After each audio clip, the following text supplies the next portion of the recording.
Welcome to the NBA Coast to Coast podcast brought to you by thelines.com. I am Josh Lander, joined as always by Nate Weitzer on the East Coast of the U.S., and we are looking at a Game 5, baby, as the Heat could not pull out a Game 4 win at home. The Celtics ended up winning by 17. Decent game. I think there was enough stuff to take a look at from that game that we can also kind of use moving forward here, as we've got our best bets in this video for you. Also have one up, another video for you with the NBA play-up props in there. So make sure to like and subscribe and check that one out as well. And continue to follow along as we're coming to you with every game that's left this NBA postseason. Also head to thelines.com. Check out all the great written content we're throwing up on the site, and use the odds finder tool. That's a nice chart we have up there for you guys, laid out with all the odds available to you from these sports books, giving us bets this postseason. In our best bets in this last game, I went ahead and took Caleb Martin in a bunch of ways and added him to the best bets video because we both felt so confident about him. And that salvaged a 2-3 night in the best bets, but we did go 4-0 in the play-up props, actually 5-0 because I threw a couple extra, another bet in there as well. So feeling really good about the way the night went overall. And as Nate said, don't really have to, we're not forced to pick a winner in this game, but we do have a couple other things we're looking at. So let's jump into your first best bet for the night, Nate. Yeah, I mean, that says it, right?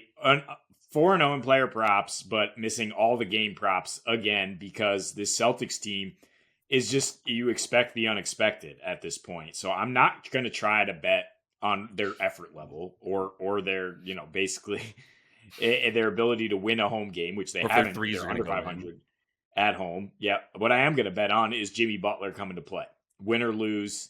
So I'm taking Jimmy not to get 29, which is his points prop, but maybe to get 35. I'll mention that in player props, but here I'll go the safer bet, which is 36 points and rebounds at -115. I think he might score 35. And I think you can also put a quarter unit on him to be the top scorer, on Tatum to regress a little bit. That would be +165 for Jimmy to outscore Tatum. Basically, I'm not including anybody else in that discussion to be the game's leading scorer, because Gabe Vincent is injured, right? Gabe Vincent, the second coming of blanking on some microwave guard here. Yeah. Steph Curry for the last two games. Jamal Crawford. There you go. I mean, sure. He sprained his ankle pretty bad, and he had the second highest usage on Miami the last two games, up to like 23% after like 11% in the first two games of the series. So now, no Vincent, no Tyler Hero. I'm expecting Jimmy to put a lot more on his shoulders offensively. He's already kind of indicating that he's going to come to play with the sly smile post game. Jimmy, you worried? No, I'm not worried. This gives us momentum. I'm going to go home and drink wine now and prepare to give Boston the business on the road. Look, the Boston Garden is an arena where we've seen people put up legendary performances because of the history there to some degree. We saw LeBron, Game 6 LeBron a few years ago. We saw Game 6 Jimmy, 47 points in 46 minutes to force a Game 7 last year in the finals when he, again, drops 35. You look at his game log in elimination closeout games, 29 in a home game against the Knicks, not necessarily much needed there. But yeah, you look back at like the Bucks series, obviously 56 and 42, those last two games, just piling up points and rebounds. We've gone into that. The two against the Celtics last year, also had 32 and 8 against Philly to close them out, played 43 minutes, and 36 and 10 at Atlanta. Actually, both of those were on the road to close them out. So he's the kind of guy you want to bank on in terms of his attitude, his toughness, like somebody who actually thrives off the crowd, off silencing the crowd and playing in tough spots. The Celtics have shown that they don't have a good matchup for him. I don't care. I mean, he had 29 points and he played pretty poorly in his last opportunity here. He's actually a -20 there at home. But I expect him to bounce back. We were both worried the last couple games that Miami's role players were playing so well that Jimmy wouldn't have to do much heavy lifting on offense. And I think he kind of realized a little late in the second half that he would, because the Celtics actually came to play, which I think surprised even the Heat. But now, as everyone's saying, like, the Heat will be ready for this. As Jimmy's saying, we're ready now. We have momentum to try to close this out on the road. And of course, they're listed as big underdogs again. If they do look at these things, this seems to be something they feed off. Plus 7.5. And he hasn't really balled out that much. They've consistently been listed as underdogs, so I'm not, I'll throw away that as like a trend. But again, going back to the Milwaukee series, underdogs in every single game in that series, he averaged 37.5. So this is a spot where I expect him to come out gunning and carrying that Miami offense. Yeah, I'm with it. I mean, I'm happy to start off the best bets video talking about Jimmy Butler, and it's called Best Bets. That's what we feel best about. So I'm with you on Jimmy coming back, having another big game, being needed in the scoring even more so. And Gabe Vincent, he might play. I mean, there was a possibility that he could have come back in that fourth quarter. They were down double digits, so there was no reason to even try him. So who knows? Even if he's hobbled, though, I mean, he's a guard that relies on quickness and being open. He can't shoot over anybody. So we know exactly how he needs to score. If that's the case, he's pretty useless to them, unfortunately, to say. Like that's what he brings, and if he's not able to do that and be that microwave guard, which requires two solid ankles, then yeah, he's going to be in trouble there, and that means more scoring for Jimmy. That probably means we can continue to take advantage of guys like Caleb Martin, probably Kyle Lowry game if they need a point guard in there. I was on Kyle Lowry's rebounds and assists last time. I just didn't go for it, even though I felt pretty good about it, and I think there's good reason to continue to believe in him, especially on the road. But either way, like most importantly for the point you're making here, Jimmy Butler for sure with him and the points. And I like the rebounds, though. That's the thing. Like, I'm glad you put the rebounds in there, obviously, over the assists, because I was happy to take him over 7.5 rebounds last night at plus 115, and it's the same tonight. It's still plus 105 for him to get the 8 boards on DraftKings right now, and I think that should be at 8.5, to be honest. So I'm happy to take it for plus money again. But I'll move on to my first pick, which is still heavily correlated to yours, and that is the Heat to go over their total as a team. 103.5 is better odds on FanDuel at minus 114. It's minus 120 on DraftKings and most other books for them to get 104. So I'm putting 2 units on that, Nate. I really was originally going to go with the 215.5 that this total is, because as soon as this game was coming back to Boston, where the Heat just score a ton more points on the road, they love to score in the Garden, especially Jimmy, like you said. And the Celtics have been pretty much the same wherever they play. They're equally inconsistent at home as they are on the road right now in these playoffs. So I think we can continue to. But I mean, they're back enough, I think, that they help us get to the total of the game over. But I don't want to have to worry about the Celtics making threes and, like you said, their level effort. I know what I'm getting from Jimmy and the boys, whichever boys are playing at this point, with Gabe Vincent and Kevin Love both looking hobbled. But they went 8 for 32, like you said, and I just think that's got to come back to the mean for them, even if it's not at the like 47% that these guys have been shooting in the playoffs. I still think that it's going to be much better than the 29% they shot from three, only making 8 of them, getting outscored by 10 threes to the Celtics. I don't see that happening again. But what I do like from them too is the fact that, like, the other forms of positive regression that we should see from them are they're not a team that gets 15 turnovers, and that doesn't sound like a lot if you are watching the Warriors, but it's a lot if you're watching the Heat. That's how come they're even in the playoffs right now, is not turning the ball over all season and being a really good rebounding team. And they still out-rebounded the Celtics in this game, but they had 15 turnovers to 18 assists. And in this regular season, they've been winning by having 24 assists to 12 turnovers and keeping that at about a 2-to-1 ratio. And then the Celtics scored 27 points off those turnovers, super deflating on offense as well, and a reason that we didn't even really see them try in the last 3, 4, 5 minutes of the game to get us 2 more points from them in the over that they should have gotten last game. So just to finish off with their road stuff, like I was saying, on the road, 116 points per game scored and 116 allowed, versus at home where they're at 111 scored and 101 allowed. They're hitting 14.5 threes on the road, which is about 3 more than they're making at home, 11.9. And their splits obviously way better, shooting 49% from the field on the road versus 42% at home. So their defense is much worse on the road too. It's why I like the over for the game. But if you look at the way that they've been scoring in in Boston this season as well, they played 4 in Boston right now, and they're averaging about 119.5 points per game in those situations. Only one game that they actually failed to score 120, and that was when they scored 111 against the Sea. So they're good for 104, 110 usually against the Celtics in Boston this year, and I think it's another higher scoring game than what this is projected to be. Yeah, I'm surprised this is the total. I would bet this with confidence up to 107 or 108 and take plus odds. I would just take the same total they had for game four, because as we've dived into those numbers, we see Miami actually scores more on the road versus what they were assigned at home, and the expectation that they might be able to complete the sweep. I actually think there'll be more offense in this game. Miami's now getting very thin in terms of Love and Vincent being injured. I think that leads to more offense on both sides. It leads to Max Strus and Kyle Lowry playing almost the whole game if they can. And I think that they're just going to have to try to fire away, and there's going to be some regression from three for them.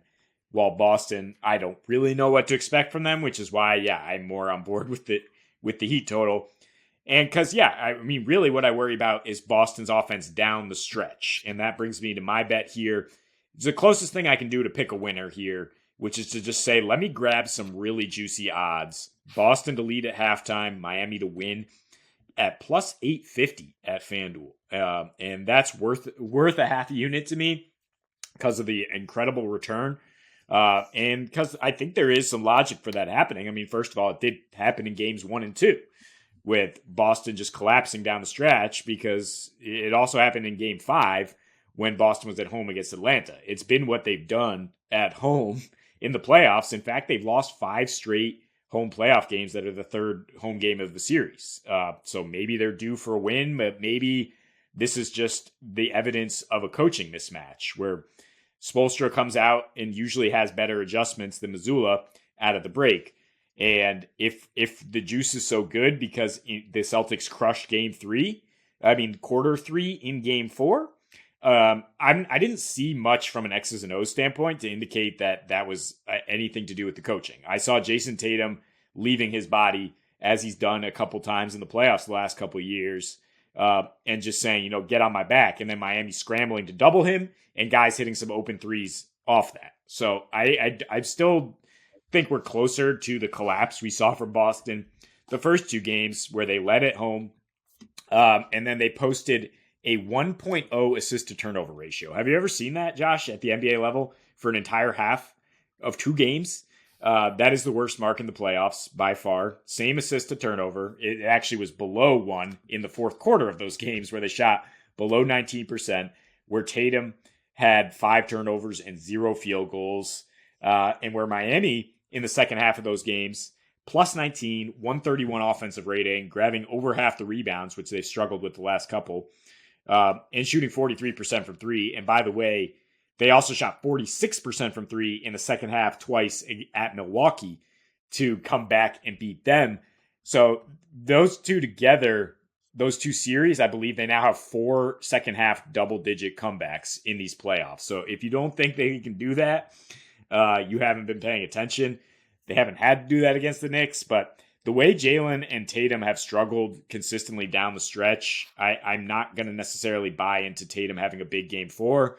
I'm going to say that there's a lot of good things Miami's doing defensively that they could do again to spark a comeback if they do wind up down here in the third, fourth quarter. 100%. It's something that we've seen happen, like you said. So it's not like we really need to grasp at straws and imagine how a Heat comeback might look and how they might orchestrate that. We've seen it, and I would say if you want to pick them to win in this game this way, I love that. I'm definitely continuing. I'm full disclosure, like I'm pretty far away from the East Coast in terms of my time zone, but I'm staying up till 2:30 in the morning to watch these games because of the live betting options and opportunities as well, which ties along with what you're saying, where if the Heat go down big digits and they're already 8-point dogs to start this game, and if they're down 10, 11 points in the second quarter and you see this thing at like minus 13 or minus right around minus 11, minus 12, like I would hit the Heat. If you have the cojones to hit the money line, that will be really nice at that point. Great. It'll probably be close to the like 6-7 to 1 that Nate's bet is at right now. So it's just another way to kind of look at that. If the Heat do go down early, and you see that happen, obviously you would be pressing at that point. But if you hit this bet the way that you're talking about, dude, like, that also just presents so many live opportunities to potentially hedge based on the way that the game is going. If you seem to like have that bet going your way, right, you can figure out ways to either hedge that or whatever. So I really like the way you're playing that. And I'm going to close things out with my last best bet and not cheat by taking another player prop. It's not cheating, but I feel good about taking another little parlay here because I do like the over at 215.5, but I'm already putting 2 units on the Heat to get their 104 in this game. And like you said, I might even do that on an alternate line as well and press it with a little bit of a ladder for the Heat to score more than 104 points. But I would either way like them at the +8. I think that's a lot of points. I understand how things can get out of control when the C's are hitting big shots and making a lot of threes. But I mean, they went 18 for 45 in this last one, and I still think we're fine. So, parlaying them +8, 215.5, that gets you +264 on DraftKings. It's a little bit better than everywhere else that you'll find this parlay. I think it's worth a unit, half a unit, depending on how you're playing. The other bet that I said for the Heat to score their 104. Just a few less than that is my point. And just once again, just a lot of the same stuff I just talked about. I think the Heat will come back to what they've been for the majority of the playoffs. This last game was awful for them in obviously the shooting department, but it was also just hugely about turnovers and them getting outscored 27 points off turnovers for the Celtics is just crazy. And credit, Jason Tatum especially for taking advantage of just sort of like going at them, even taking guys on 1-on-2, 1-on-3, and being bigger and more athletic than all the smaller players that are on the Heat on the floor at this point. But they can't turn the ball over like that. And there was a lot of sloppiness. So I'm looking at them to just sort of rectify all that and then also be, back on the road where they score a ton more, like we keep saying. And the fact that their shooting just sort of like seems to be fueled by Jimmy, who gets fueled by the the crowd that's against him and injects that confidence into his role players, because where else do you see role players shoot with such a high clip on the road as what we're seeing with this Heat team right now? That's why I'm not even really afraid of Vincent being hampered. I think Love is good to go, but he's only going to see 11, 12 minutes again because that's all they need him for, the way that they're able to rebound with other guys. So yeah, a lot of Max Strus. I think it's another good moment to come back to him. And there's going to be a lot of points scored in this one, in my opinion, like at least 220. But just putting the Heat line on there with the spread, which by the way continues to go up. So I don't know, continue to see if it gets up to 9 at this point, and feel good about that as well. Yeah, again, I misread this. I'm blinking. I thought this was a teaser because I thought Miami was +4, which I think would be the correct line here. But no, they're +7.5.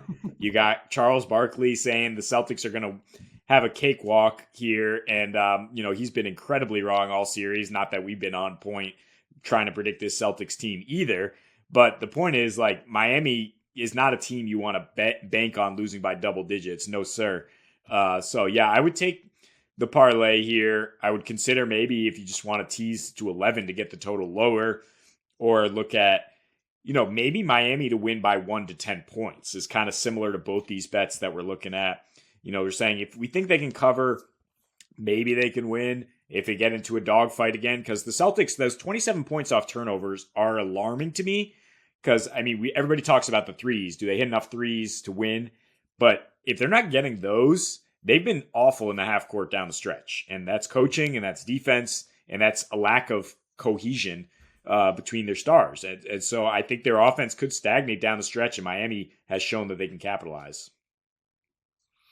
Fair. Yeah. And I don't know, maybe you consider a Miami, like you said, 1 to 10. Is that what you're saying? Miami to win by 1 to 10 points? Yeah, I think it's +400 for Miami to win by single digits. Yeah. Cool. They could win by double digits as well. But either way, yeah, I know you're sort of on them to be mentally strong in this game. And I fully agree, man. Especially just go watch the footage of Jimmy smirking in the post game, like you said, just be like, oh God, that's terrifying if I'm his opponent. I think he's really going to bring it. So that's all the time we have for you in the best bets, though. Make sure to like and subscribe to that page so you can also check out the playa props that we're bringing you as we look to compound upon that 5-0 from last night. Until we see you next, happy betting.